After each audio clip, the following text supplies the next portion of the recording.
అందరికీ నమస్కారం. నేను మీ రైతు మనవని రైతే రాజు. జై కిసాన్, జై హింద్.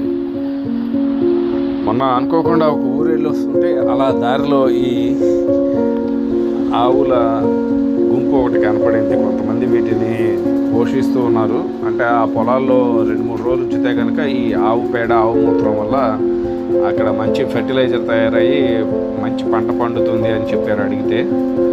సో ఇలా కూడా చాలామంది పొలాల్లో వాటి సారాన్ని పెంచుతున్నారు.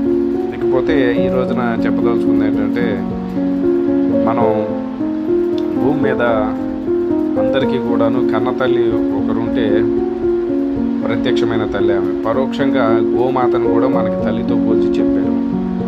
దానికి అందరికీ తెలిసిందే, నేను పెద్దగా చెప్పేది ఏం లేదు.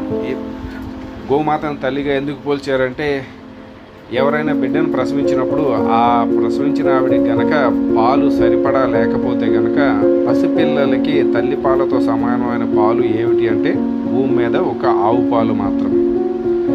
ఈ విషయం మరి ఎంతమందికి తెలుసో తెలీదు. ఆవు పాలు తల్లి పాలు సమానం, ఇంకా శ్రేష్టమైనవి.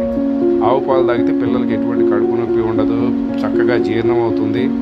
రెండోది, గమనించినట్లయితే గేదెకి పుట్టిన పిల్లలు నీరసంగా కదలలేక మత్తుగా ఉంటాయి. కానీ అదే ఆవుకు పుట్టిన పిల్లలు చెంగుమని గంతులేస్తూ ఎంతో హుషారుగా ఉంటాయి. అంటే ఇమ్యూనిటీ పవర్ చాలా ఎక్కువ ఉంటుంది ఆవులోను, ఆవు సంతతిలో. అలాగే చూస్తూ ఉండగానే రోజులు గడిచిపోతూ ఉన్నాయి. పిల్లలు పెద్ద అయినట్టే